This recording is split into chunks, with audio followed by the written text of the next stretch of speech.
Amen. Ushalom Mishpachah. Favor and peace, family. I want to thank you for joining me for this segment of our study entitled The Dual Nature. Now, this video will serve as an introduction and will be subtitled Restoring the Kingdom with Keyword Study. And the purpose of our keyword study is to provide some context for our discussion on the dual nature. This segment will be brief, but I believe that you will find the content to be very powerful. And so I ask that you make notes and review these keywords that we will cover in this segment. I think that you will be as surprised as I was at some of the definitions of these words. And by the end of this very short video, I will ask you, do you see any possible connection in the way that religious tradition has led us to understand these key words of Scripture? Because something that we have talked about before is that what was lost in the Garden of Eden was not a religion, but rather the government of Yah.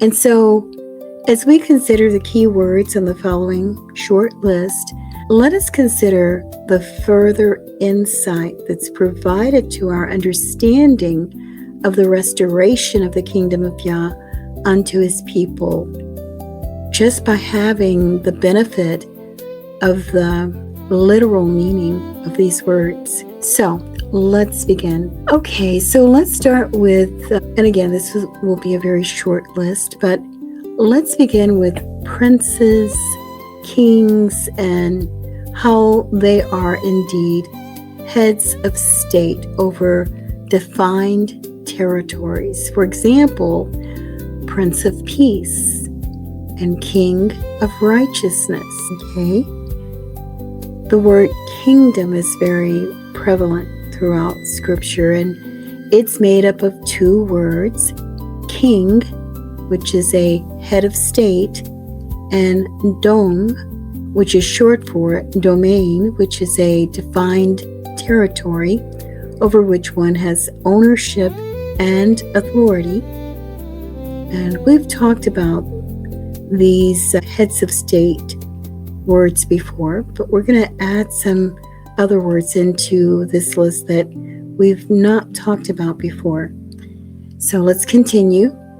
In Isaiah 9:6, one of the titles that we see made mention of there is Wonderful Counselor. And again, we see that in Isaiah 9:6, but we also see the word counselor, and I believe it's just a few other places as well. And a counselor literally is one who provides advice, and that might be the first thought that comes to mind is someone who sits and counsels with someone and gives advice to them in some area of their lives.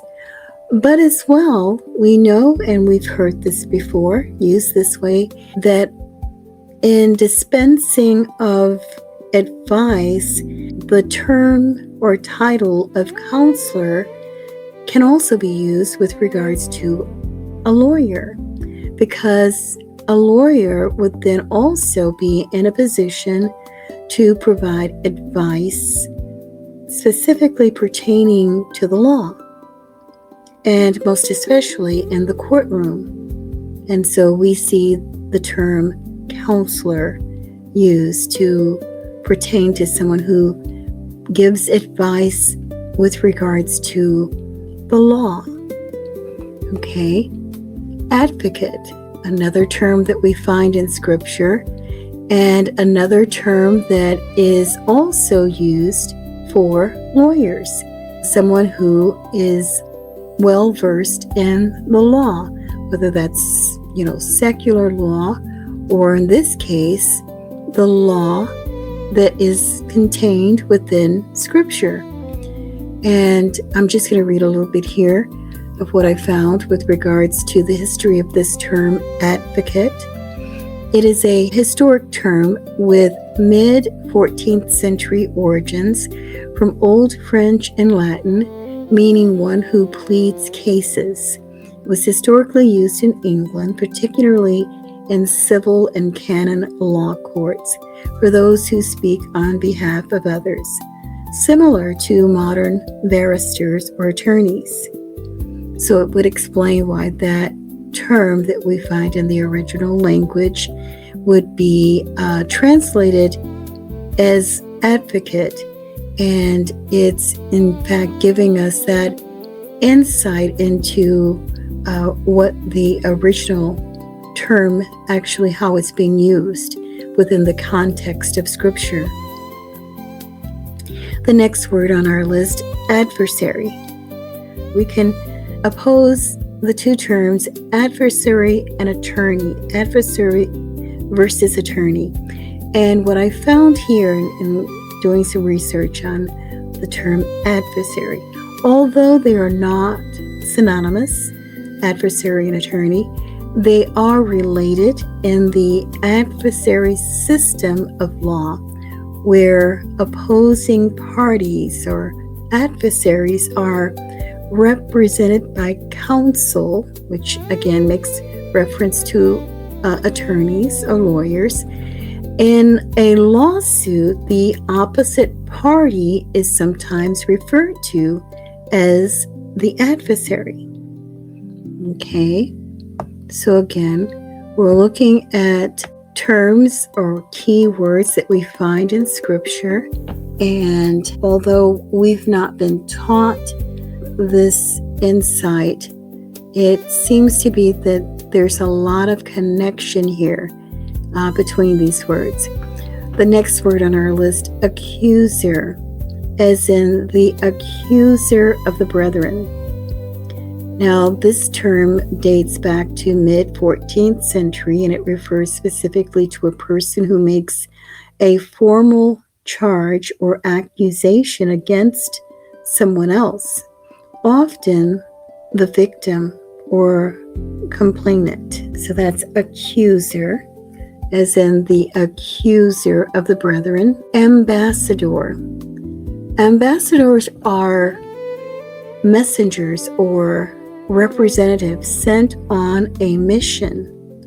And the first mention of this word ambassador, we do see the word ambassador in the renewed covenant, as we who are born again are made reference to as ambassadors in the renewed covenant. However, the first mention of this term is actually in Proverbs 13, verse 17, which reads, "A wicked messenger falls into mischief, but a faithful ambassador is help." End of quote. And then let's go to Ephesians 6:20 to see that word ambassador in the renewed covenant or New Testament. "For which I am an ambassador in bonds, that therein I may speak boldly as I ought to speak." End of quote. Okay, so let's go to the word governor. In Psalm 22, verse 28, "For the kingdom is Yahuwah's, and he is the governor among the nations." End of quote. And let's look at the word that is most commonly translated as apostle. However, the literal translation there is emissaries. And an emissary is a delegate, messenger, or one sent forth with orders. Okay, again, that's apostle or emissary. It's a government position. Let's go to the title prophet. And the prophet is one who serves as a kingdom herald, who proclaims the message coming from the throne. And it should not be understood that prophets primarily foretell the future, because that's simply not true. The key meaning or responsibility of the position of prophet is one who proclaims the message coming from the throne. Okay? So in fact, there is no future tense in the original Hebrew language, because Hebrew is the language of the sovereign creator, Yahuwah, and his word is settled in heaven, so much so that all that exists is that which has been done, that which is now, and that which is being done. And so modern Hebrew has assimilated and blended with other languages, primarily Yiddish. And so in modern Hebrew, there is a future tense to verbs, but not in the original Hebrew. Let's move on to the position of priest, and that's Strong's number H3548. Kohan, often translated into English as priest, literally means priest, officer, principal officer, or chief ruler. That is the position of a priest. A principal officer or chief ruler. And the last word that we're going to take a look at here is the word ministry.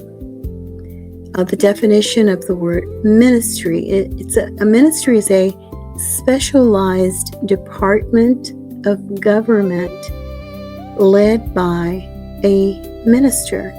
For example, the Ministry of Defense, or the act of serving, particularly in a religious, pastoral, or charitable context. It originates from the Latin ministerium, which literally means service. And so this term also refers to the collective body of government ministers, or the tenure of a religious minister.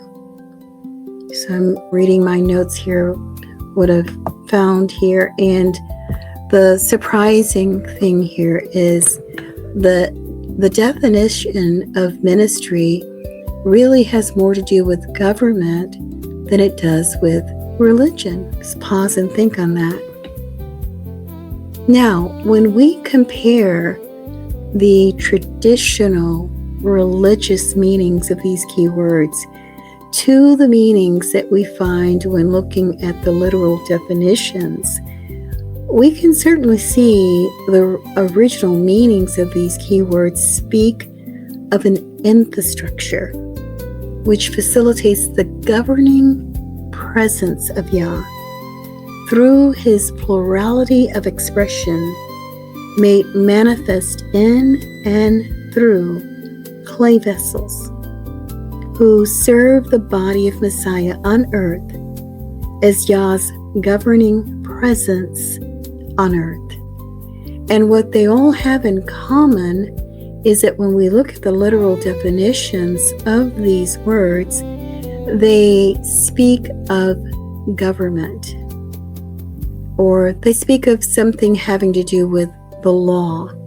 Now, I ask you, do you see any possible connection in the way that diminished meanings of these key words has been taught in mainstream Christianity?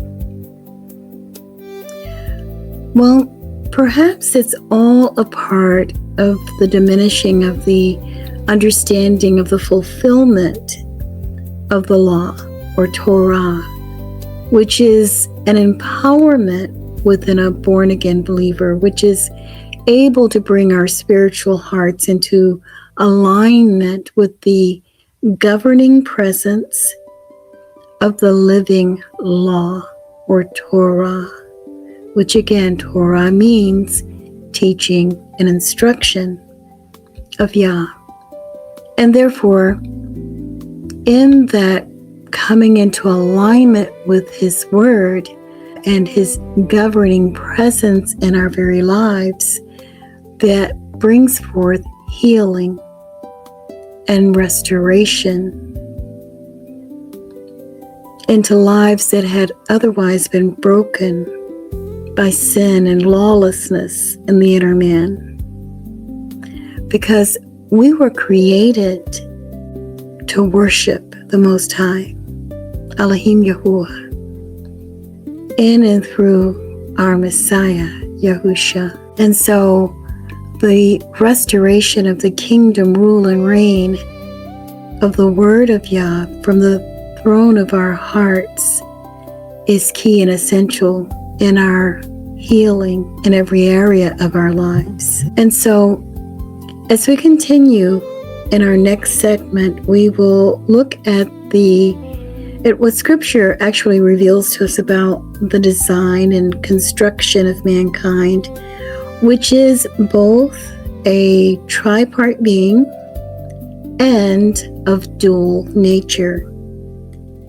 And we're going to be looking at how the design was used and is being used in the restoring of Yah's kingdom in the very midst of us, so as to bring about the saving of our souls.